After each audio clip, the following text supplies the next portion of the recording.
Are you tired of waiting to the last minute? Do you always put off really important jobs and work until like the absolute last second? Hang out with us, listen to this episode. We've got Chelsey Newmyer here with us, a productivity expert. Tune in and hear what we're going to be talking about.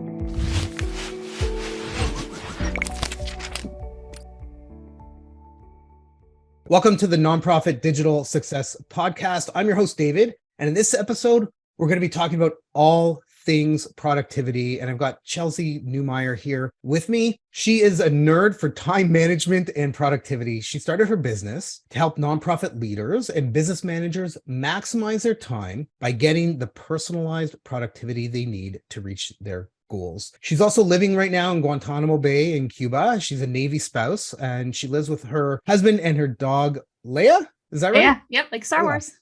Awesome. She's also got an undergrad degree in biomedical engineering. And now this is what she does. She's a nonprofit consultant. Super excited to have you here. Thank you so much for joining us on the show. Thank you so much, David. I'm excited. I love this.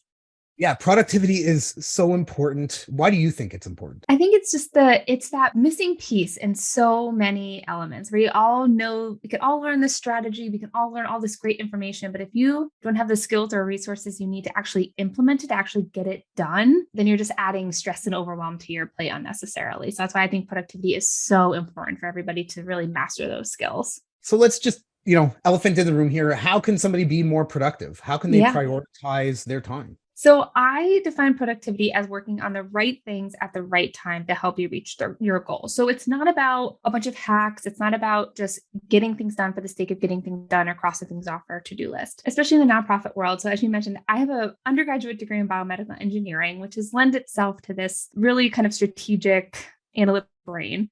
But I spent a decade in the nonprofit world, and I'm actually also a nonprofit consultant in addition to running my business. So I really know and understand how many things that nonprofit leaders have to balance and manage on a day-to-day basis. And by the very nature of the job, it's a little bit reactive. You get a call from a donor, you get a call from a board member, you get your database all of a sudden is on the fritz, right? There's so many things that can come up that doesn't let you, you can have kind of the best case scenario and then like real life. So, so what's great about having the kind of productivity skills in your background is that you can build that ideal schedule. You can build those systems and those tools and resources that work in that ideal way, but you also know how to adjust, right? When something comes up, you can learn to adjust. So again, we're not robots. We have to take care of ourselves. That's always my number one piece of advice, is making sure that we're practicing self-care on top of all of this, because we're by nature givers. We're by nature people who want to help others. We're by nature people who want to step up and do the right thing, which often means that we are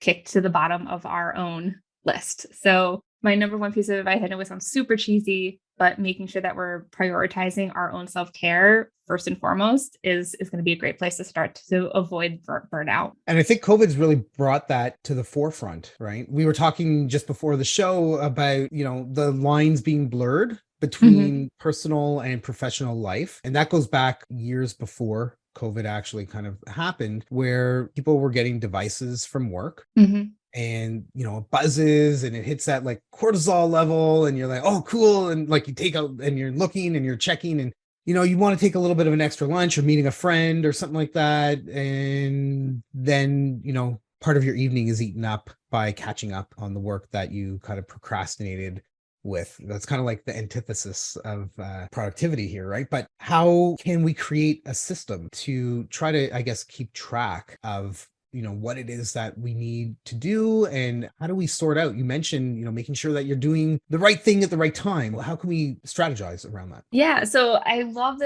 that you mentioned like work from home, because it is a blessing and a curse, right? I've been working from home since COVID too, and I love it. And I have my own office. It's a game changer, because before I was in like the living room of a 1-bedroom apartment. So now this is definitely an upgrade. So but that really makes a difference too, actually. It's just designating a space. It doesn't have to be an office. It doesn't have to be anything fancy, but just really designating a spot for work so that you can disconnect from it in some way. If you find yourself carrying your laptop into every room in your home, you've now made your whole home a place to work. And that makes it really hard to, again, disconnect. And then when it comes to prioritizations, one of the things that I love to recommend people, if they're starting to feel overwhelmed, especially again, thinking about the marketing and the communications components of a nonprofit, you kind of always have to be thinking ahead. We all lay those like beautiful plans at the beginning of the year about, oh, we're going to try all these new things. And then like, again, reality hits. So as exactly, I love your beautiful board. I love it. But then again, reality hits, or we want to take advantage of a new idea that someone has. We want to jump onto it. So again, coming back to really implementable and actionable strategies, every week I recommend people do a brain dump list. This is just an opportunity for you to get all of the things out of your head onto a piece of paper. It doesn't have to be pretty. It doesn't have to be in any kind of order. Just dump it all down, because that's when you are going to hopefully remove some of that feeling of, oh my gosh, I forgot, or I'm never going to get to this, or, just that swirling that kind of tends to happen in our brain. So get it down onto a piece of paper. This will also help what's a priority naturally raise to the top. You're going to write something down and say, oh crap, that has a due date, right? I have to get that done by the end of this week. Or, oh, that I really need to start working on that because so-and-so needs to review it. So that's just a great first step, is to really just start dumping at least once a week. I don't recommend doing this daily, because otherwise you're going to like procrastinate plan. So you're going to so just do it once a week to start out with. And I think that may help a lot with reducing that overwhelm and helping you identify what's truly a priority. Yeah, I love that idea of, doing that brain dump. One of the things that I practice at the end of my day, anything that I didn't actually do, I write on a Post-it note. I've got a bunch of Post-it notes on my desk here, and I put down whatever needs to be absolutely done on that Post-it note. It's on my desk, and it's the first thing that I tackle the next day. And it really helps setting those priorities, but also it puts my mind at ease. It lets me go to sleep not going, oh, I need to remember to do this. I need to remember to do this. And then an hour later, I'm still awake. No, right? Write it down, gets out of my brain. I'm not going to forget it because it's actually there. And one of the interesting things that happens is you can look at what's there and go, yeah, I don't need to actually do this. And then I take the Post-it note, crumple it, and it goes in the garbage. And it's not necessarily a priority. Sometimes it's absolutely a priority. I've got different colored Post-its and they mean different things to me. Love but that. that's what it is. And that's the system that works for me. That might not work for everybody, but you've got to find something that works for you. And I think that's a great place to start with, like the weekly brain dump of here's what we need to focus on for the coming week. Yeah. And that's actually, I'm so glad you explained that, because it goes back to one of the fundamentals that I talk about, is that productivity is personal. So whatever works for you is going to work best for you. And thinking a little bit back to, again, building that work from home balanced life, also really recognizing, are you a morning person or are you a night person? Are you a paper and pen person, or are you like digital tool project management systems, right? Those are all the kinds of questions that you can ask yourself and do a little bit of research on, and then lean into those strategies. One of the biggest challenges I see is people try to like copy paste morning routines of like the rich and famous. And if you don't like waking up at 5 o'clock in the morning, then forcing yourself to do that is not going to help you. If you are a night owl, then carving out time in your morning for your deep work is not going to be as impactful as carving out time in the late afternoon or evening to do that deep work. So these are all just really important things to be thinking about, so that you can optimize the time that you're working and be super productive in that small window, so then you can go enjoy lunch with your friend and, or take the evening off and relax and chill out and watch some Netflix. Absolutely. And I think it's also important to know you can change your habits if you want to, but it is a long, sometimes very frustrating thing to do. It can take upwards 60 to 90 days of doing something on a daily basis to make it a routine that ends up being comfortable. So what does that mean? If you are a night person and you find that you're going to bed really late, you're going to bed at 1 or 2 in the morning, but you have to be up early because maybe you have a child, you need to get them ready for school, you need to get them out the door, so you're getting 5 hours of sleep a night, you can manipulate yourself and put in processes and set alarms for yourself to be like, all right, I'm going to stop at 11. I'm not going to work until 1 or 2, and then shift that. The first while is going to be a little bit painful for sure. Yeah. I mean, I'm definitely a night person, but because I live in Guantanamo Bay, Cuba, it is really hot here. And I'm also a runner. So I have to get up early to get my run out before it becomes too hot to bear. So yeah, you can absolutely change start manipulating it a little bit, but again, lean into your strengths, right? So if you are a night person, maybe you do sleep in. Maybe you can work in an afternoon nap or something. Like you can kind of be a little bit more strategic about that. And I also love to talk about the difference between a habit and a routine, because I think people also beat themselves up a little bit because they try to make something that is actually a routine into a habit. So a habit is something you do without a whole lot of conscious thought, right? It's like you get up, you brush your teeth, you don't even really think about it. And it also feels weird if you don't do it, right? Like you're so used to it that if you don't do it, you feel that effect. A routine is a series of behaviors that are done repeatedly and typically in some kind of predetermined succession. So working out is more of a routine than a habit because it requires a lot of steps. You get you to get dressed, put your shoes on, figure out what you're going to do for your workout, get out the door, right? There's a lot of steps. Making that a habit is so much harder because I don't know about you guys, but I don't really feel bad if I miss my run, but like, so when you're thinking about that, each of those little pieces can be a habit, but don't ever try to beat yourself up because that routine is taking a longer time to become a habit.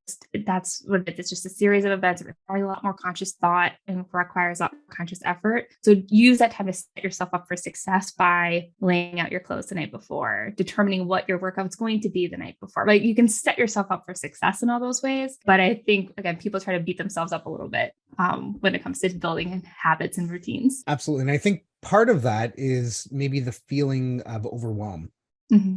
Right? Just going, oh, there's so much to do. How can I do this? How can I ever actually accomplish this? And I think we tend to beat ourselves up over that. You don't do something and you feel bad about it. Maybe not entirely, oh, I can't believe I did that. I'm never going to succeed.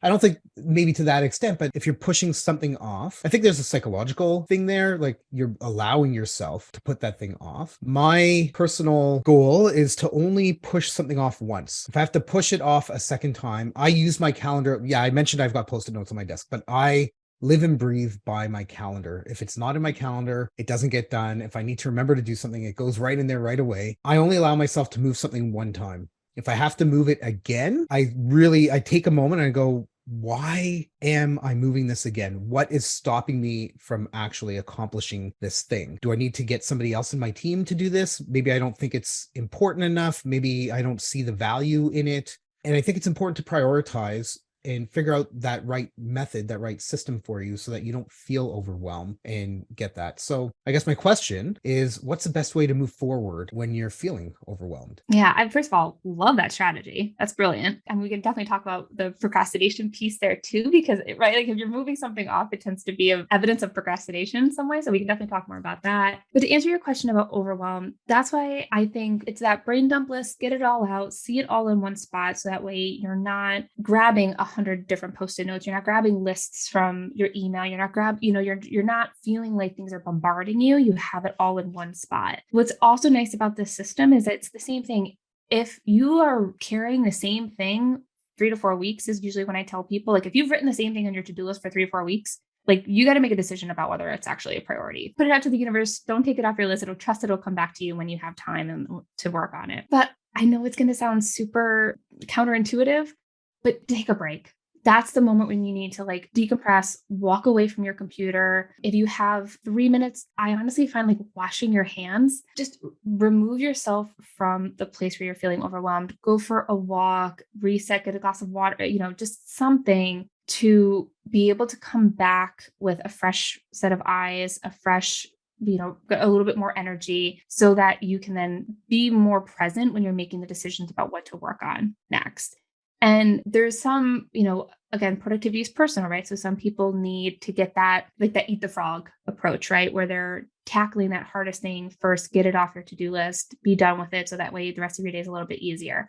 Some people need a ramp up period, right? Like I personally like a ramp up. I give myself like an hour in the morning. I'm like, all right, what kind of like silly, easy tasks can I get done to like get me into work mode? So maybe you do some of those things. You set a timer, and kind of just get back into the groove. Maybe it's just closing out your email for an hour. Just close your emails down and work on what you have to do without feeling bombarded by other people. So really identify where that overwhelm is coming from. Is it coming from people are just constantly coming at you and you need a break? Or is it that you don't even know where to start on your to-do list? The project is so big, you don't even know where to start. So again, it's really making sure you're understanding where that's coming from as well. But take a break first. Take a step away. Absolutely. Absolutely. I love what you mentioned in terms of, closing your calendar down or closing your email, the dings. It's all about those dings are so distracting. What's dinging? What is it? Why is there something really important I need to deal with? One of the things I like to do to kind of try to tackle that is I do calendar blocking. Mhm. Every day I've got a calendar item that's called a focus block, and it sits in my calendar and it blocks it off so people can't book meetings with me during that time. Once in a while there's something that comes up and I need to put it into there, but it also gives me time for, like I said, focus, actually spend some time doing the real work that needs to be done, or sitting and thinking or strategizing or figuring out the next marketing play or how I can connect with, potential donors or things like that, and figuring out the best way to move forward on a project. And I have a little bit of a story about stepping away from a computer and stepping away from the screen years ago, about 10 years ago. When I was working at the hospital, my colleague and I, we were sitting there and we were working on coding something. I don't remember what it was, but we were trying to figure it out. I think it was something for a touch screen interface. So when you came into the hospital, you can touch and play. We had like this big 65-inch thing, and I'm like, there's a problem. It wasn't working. I'm staring at the code and trying to figure it out. And I was like, oh, forget it. Right. It was like 11 in the morning. I'm like, I'm just taking an early lunch. I'm done. I need a break. I came back. I saw the problem. Instantly there was a colon instead of a comma, and that threw out the code, changed that, and it fixed it, and everything just worked beyond that. So yes, taking some time, getting out of it, and then coming back at it with that fresh set of eyes is really important, and it's helpful, and it brings more clarity. Whatever it is, whether you're coding or you're marketing or you're Mhm. emailing or you're strategizing, it's important to take a breath and step away from it. 100%. And our brains are naturally kind of always problem solving too. So that's why we get really good ideas. Like I actually have a notepad in my shower, which is by far the best thing I've ever bought. And I'll get great ideas in the shower. I'll figure out a new theme for a campaign I want to run in the shower or on a walk, and I'll take my phone out and email myself a quick note. Our brains are problem solving in the background. So trust that even if you do walk away, if it feels scary to detach for a minute, trust that you're going to figure it out. Like that's just giving your brain the space to disconnect from the distraction and problem solve. So it's all good. It's going to help. Absolutely. The best things that happen for our bodies are the rest that happens at night. Our brains recuperate, our muscles recuperate, the things that happen, the balances and chemicals and all of that. And stepping away from looking at a screen that is shining light into your eye all day, going outside, looking out a window, even Mhm. for 2 minutes, a minute, 30 seconds will help kind of reset and shift with your focus. And I think in terms of shifting with the focus, one of the things that people could do, I think calendar blocking is a really great way to Mhm. help with that. But Yep. we need a list of things that we need to work on. Most of us tend to keep it in our head, or we use our inbox as a to-do list. What's an effective way to create a to-do list? Yeah, I always love the memes that say something along the lines of the biggest lie I tell myself is I don't need to write that down. But a to-do list should have 3 to 5 things when you start your day. So I love, for example, when you say, okay, the day before, I always write down what my to-do list is for the next day. So we're recording this on a Wednesday, the end of our day today. I will write down what I'm working on for Thursday. And really that just helps you with decision fatigue, right? Now you're going to walk into that focused time that you have on your calendar with a plan. So give yourself that plan. And I always recommend starting with 3 to 5 things on your to do list because you're like, Chelsey, I have way too many things. 3 to 5, that's ridiculous. Of course it is. You're going to get more than 3 to 5 things done today. That's a guarantee. But if we start with 10, you're going to get out of a meeting with 3 more things you got to do. And now we're at 13. And then we're going to be at 15 and 17 or 20 by the end of the day. So set yourself up for success. Give 3 to 5, knowing that more things are going to get added as the day goes on. And you can decide in those moments too, is this something I need to get done today? Does this go on my big brain dump list for later on? Is this something that gets pumped onto my calendar for later this week? You can make some decisions about where those to-dos fit, but really setting yourself up 3 to 5 things. And honestly, I'm such a funny, on the screen here, this is my to-do list. It's a half sheet of paper with scribbles on. Like I don't use any kind of sophisticated or sexy planners. It is literally a half sheet of recycled paper that I write down my plan for the next day. And it just makes me feel confident that when I walk into my office and I'm ready to work, these are the things I'm going to get done today. Stuff will come my way and I know that I'll be able to accommodate it. Something that I want to touch on with that is sometimes we'll put this really big, hairy, audacious goal task, massive thing that needs to be done on that list. Maybe it's 20 or 30 hours of effort. You can't obviously complete that in a day unless you're superhuman. Or maybe it's you've got a team working with you, maybe you've got some outsourced partners or whatever, and you've got this really big monumental thing, and it's the biggest thing and it needs to be done for the week, right? But I think when you're putting things down on that paper, if they are a little bit bigger, it could be, I need to email this donor, right? That's a quick thing. That's maybe 10 minutes between wordsmithing and figuring out the right messaging and whatever. Okay, maybe a half hour, no big deal. But if you're looking at something that's maybe 2 hours worth of time and effort, I would highly recommend that you set it up as a SMART goal. So I just want to talk about that for a quick second. SMART, it's an acronym. It means specific, measurable, attainable, realistic, and that it's time bound. So you might have this really big thing that needs to be done. Let's say it's a 10-hour type of project. You know that you need to work on it today. Put a time on that. Be like, all right, I'm going to work 1 hour on this today. Straight, period, done. So you're dealing with that. Is it realistic that you can fit an hour into your day? It depends on how busy you are. But if you're blocking your calendar and you're doing that, absolutely you can do that, and you can make it and work and chip off pieces of the big project to get it done for when you actually need it done. Absolutely. I love that. And I always say make them really like you want to give yourself a place to start. So that's a great point. Thank you so much for reminding me to mention that too, that those 3 to 5 things should be super actionable things. So it should not be plan my 2023 marketing calendar, right? Like that's not the task. The task would be, set up a meeting with another team to talk about their goals for the year. It could be plan out 3 months of the theme, decide the theme of the year. Like you want to give yourself something super actionable to get started on, because otherwise that's where procrastination comes into play. That's when you'll keep kicking that task down your list or down the week because you just don't even know where to start, right? And so give yourself a really clear, actionable beginning and end to that task. And the task could be take your 2023 calendar programming and figure out all the different steps that need to be done, right? You can probably do that in a half hour. Yeah. Right? Brainstorm all the tasks you have to do. Yeah. Great. And then you've got for the next 2 weeks, the 10 tasks that need to be done on a daily basis to get to that part where you're actually done in 2 weeks or 3 weeks or however long it happens to be. And Definitely. I think breaking it down into smaller chunks will relieve you from that overwhelm, because you'll look at it and go, I could totally spend 20 minutes doing this. No problem. And you're getting closer to actually completing that bigger project. Yeah. I will always throw a caveat in here because, again, I mentioned procrastinating. This is my preferred method of procrastinating is I will plan that. I will brainstorm the list of all the things I have to do for my 2023 marketing strategy. I will come up with these beautiful goals and all these plans and get it all the theme. It's going to be beautiful. And then I won't execute on it at all. So just make sure that you're also spending that appropriate balance on planning out how you're going to accomplish a task with actually accomplishing the work that needs to get done. So just a fair warning, because I will fall victim to that strategy.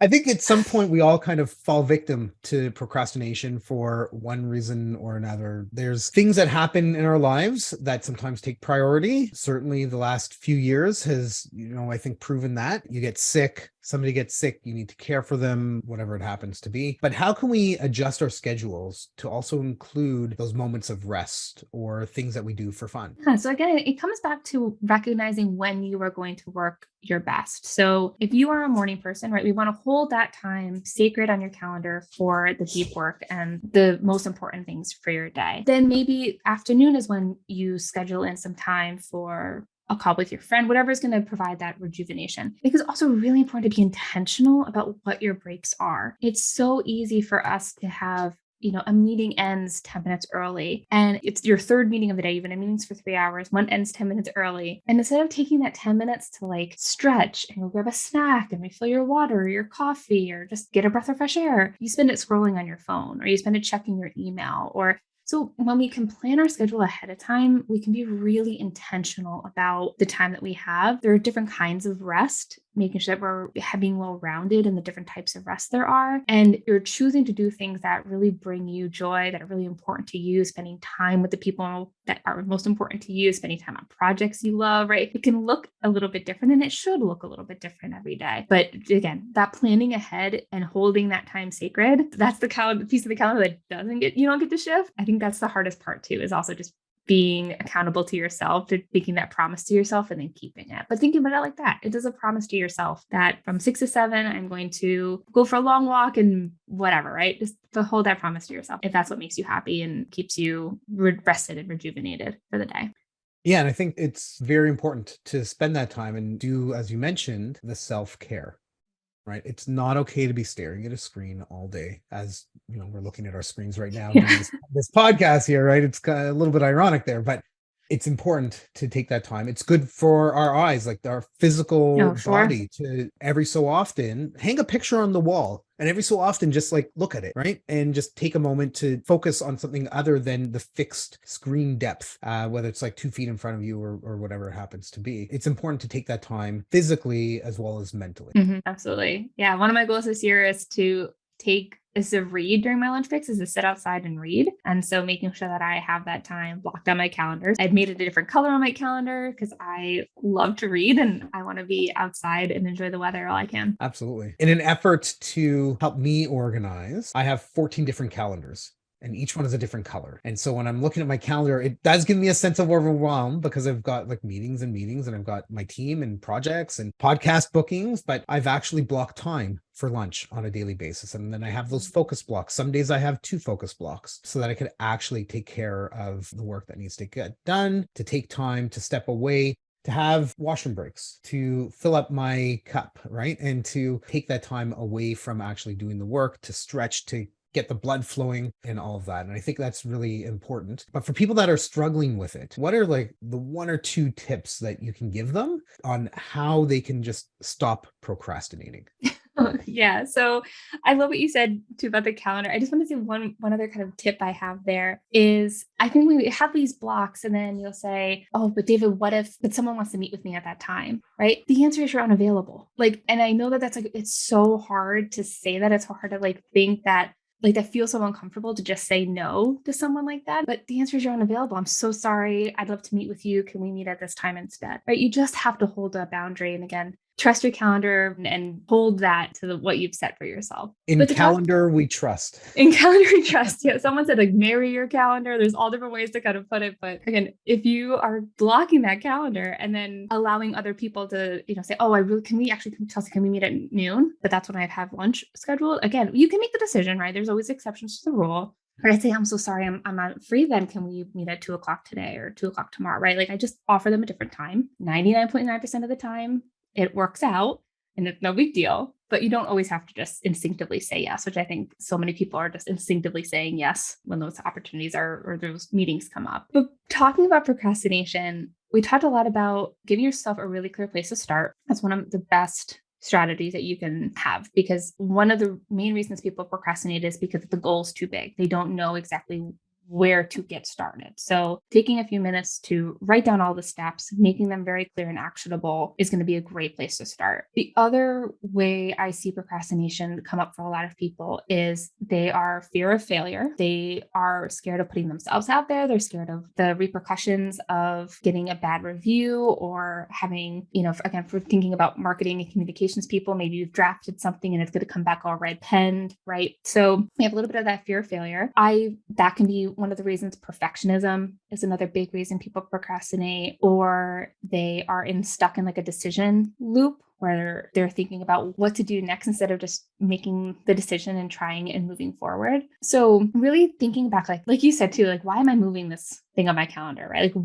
what am I bumping on right now to get this task done? What is causing that is going to be a really, really important and valuable tool for you to then figure out, okay, what do I got to do next? If you are stuck in a place where you are a perfectionist, we can work on that, right? Like that is something that's just, it's a mindset thing and you just got to keep trying to work through that. But what you can do with kind of a more practical approach is give yourself a bad first draft. Like just do it badly, walk away and come back and fix it, right? Like that's a great kind of really actionable thing to do to just get that started. If it's a fear of failure thing, I know I personally still hate sending mass emails. Every time I have to hit send on an email that has more than 1,000 people on it, I break out at hives. But I always think to myself, like, what's the worst that's going to happen? Right? Like asking yourself to like, what's the worst that's going to happen? I'm going to get maybe a cranky response because I missed a period somewhere along the way. And that's probably the worst that's going to happen. So just kind of keeping that perspective can be really important if you're in that fear of failure space. If you are someone who responds really well to a deadline, that's when we set fake deadlines for ourselves, right? Set up where you have to deliver it to someone early so that they can review it. And so, okay, I can work through all of these. There's a lot of different strategies. I could have a whole episode on it. I love talking about it. But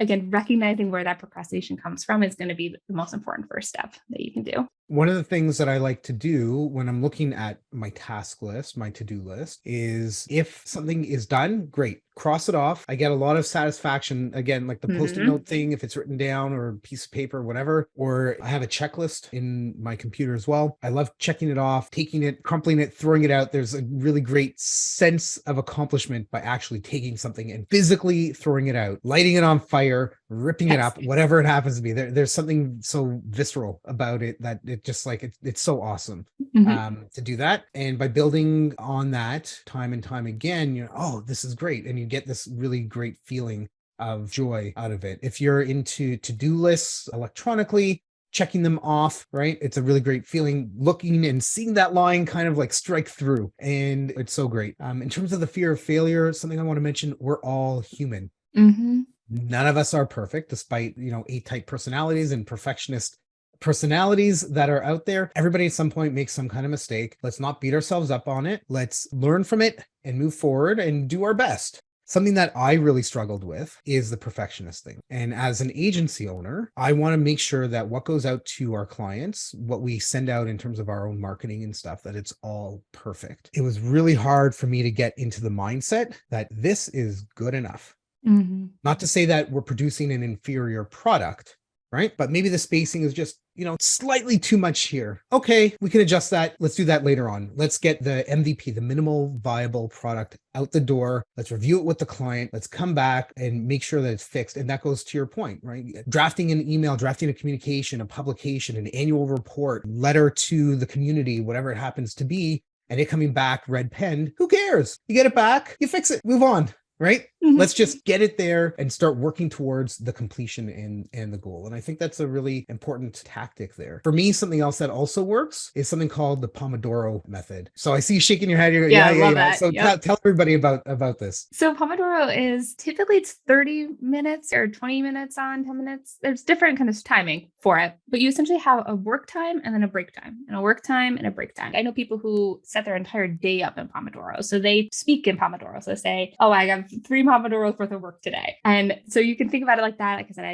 use the word sprints, but it's just a really great way to stay super focused during that time, because that 20, 30 minutes, 50 minutes, whatever that stretch is going to be dedicated work time to that project. It's a really single tasking, it's focused work time, knowing that you're going to have the break on the other side to reset and refresh and do whatever you need to do at the end. So yeah, I think that's a great strategy, especially if you struggle with wanting to be multitasking all the time. It's a really good exercise to practice. Yeah. So the way I do it is I actually have a Chrome extension in my browser, and there's a little tomato up there. This whole thing started, I think, in the 80s when somebody was looking at a timer that they had in their kitchen and it was shaped like a tomato. So I think that's kind of like where it all kind of came from. Yep. Right? I think it has something to do with like making Pomodoro sauce or something like that, right? Where you like have to stir it for 25 minutes and then you let it rest and simmer for 5 or something kind of like that.